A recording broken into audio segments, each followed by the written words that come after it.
Hello friends, most welcome. आप सभी का स्वागत है।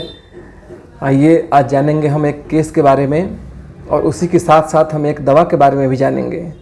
ये केस एक छोटे से बच्चे का है।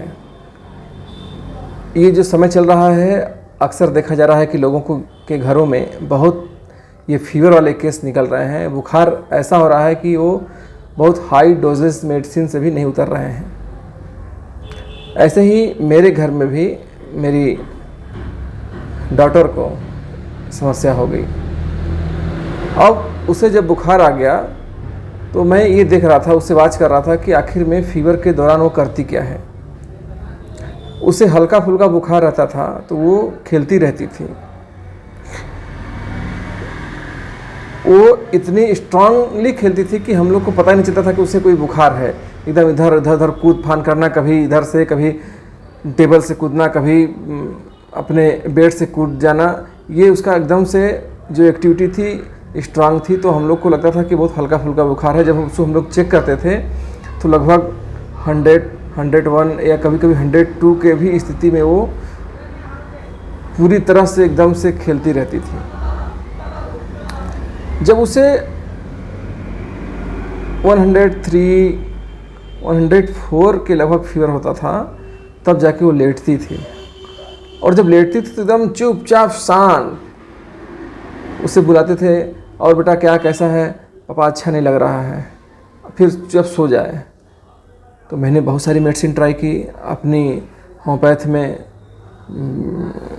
मैंने उसे जेलसिमियम दी, आर्सेनिक दी, और उसे बहुत पहले वो काकुलस से ठीक होती थी तो मैंने उसको काकुलस भी दिया। लेकिन सारी मेडिसिन्स रह रह के टेम्प्रोरी वर्क करती थी। बुखार 1-2 दिन बाद फिर से रिपीट करता था। फिर वही स्थिति, बड़ी धर्म संकट की स्थिति हो गई कि अब इसे क्या किया जाए, कहाँ ले जाया जाए। क्योंकि ये तो पता था कि अगर इसे मैं दूसरी दवाइयों को अगर इस्तेमाल करने के लिए देता हूँ तो इसकी सारी फिर तबीयत गड़बड़ हो जाएगी, क्योंकि वो बहुत दुबली पतली थी। मैंने फिर से काफ़ी वॉच करना चालू किया तो मेरे दिमाग में एक रूब्रिक्स आया, डिस्कंसर्टेड। ये इग्निशिया का मेन से कह ले कोर रूब्रिक्स है, डिस्कंसर्टेड। अब डिस्कंसर्टेड में होता क्या है कि कोई भी पेशेंट इलाज कराते कराते, हम लोग जो नॉर्मली स्तर पे जानते हैं, थक के, अपनी समस्याओं से थक के, रुपया पैसा लगा के थक के, एकदम हार के बैठ जाता है। उसे हम कहते हैं डिस्कंसर्टेड। कि मतलब अपनी जो समस्या है उसको लेके अब कंसर्न ख़त्म हो जाती है तो वो डिस्कंसर्टेड हो जाती है। अब नहीं ठीक हो पाएगा, अब छोड़ो, जाने दो। अब सरेंडरिंग, जिसे हम कह सकते हैं कि पूरी तरह से आत्मसमर्पण कर देना, ये होता है डिस्कंसर्टेड में। तो उसी वी में मैंने वहाँ उस बच्ची को भी देखा कि मतलब 102 फीवर तक वो खेल रही है, 100 फीवर तक कूद रही है, 102 फीवर तक मोबाइल तक देख रही है, बात कर रही है अपने बड़ी बहन से।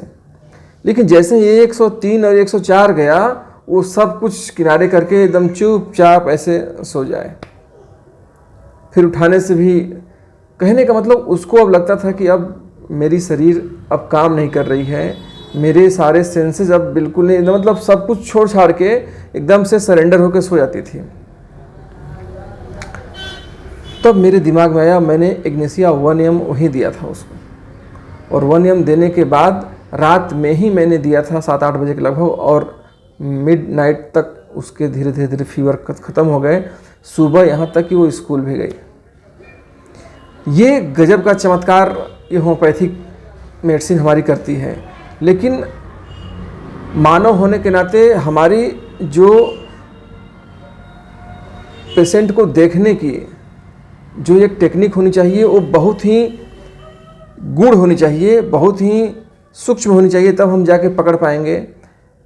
क्योंकि ऐसे ही कुछ स्थिति जेलसिमियम की भी होती है, ऐसे ही कुछ स्थिति काकुलस इंडिका की भी होती है।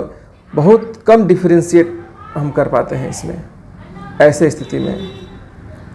फिर मैंने उसके कुछ जब वो सही रहती है, जब खेलती रहती है, तो बड़ी वाली को अगर हम कुछ देते हैं, अगर उसको नहीं दे पाते हैं, जैसे मान लीजिए बड़ी वाली 1 में है और ये यूकेजी में है, तो कुछ ऐसे सब्जेक्ट जो उसको पढ़ाए जाते हैं तो इसे अच्छा लगता है, तो कहती है पापा दीदी को आप चार्ट पेपर ला रहे हैं, हमें क्यों नहीं चार्ट पेपर ला रहे हैं, आप तो बस उसी को प्यार करते हैं, हमसे तो बिल्कुल नहीं करते हैं, बताइए उसको चार्ट पेपर ला रहे हैं, कलर ला रहे हैं।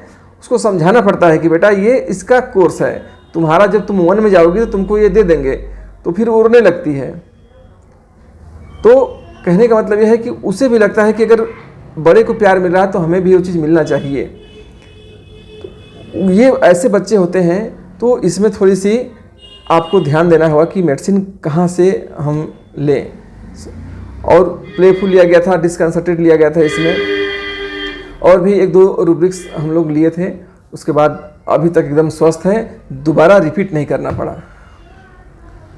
तो फ्रेंड्स, मेरे बताने का मतलब यही था कि एक वेल एजुकेटेड डॉक्टर को अगर आप अपने बच्चों को दिखा रहे हैं तो वो कभी भी साइड इफ़ेक्ट्स की जो मेडिसिन है देने की ज़रूरत नहीं पड़ेगी और बच्चा पूर्णतः स्वस्थ हो जाएगा। Thank you. आज के वीडियो में बस इतना ही। आप सभी का दिन शुभ हो। नमस्कार, धन्यवाद।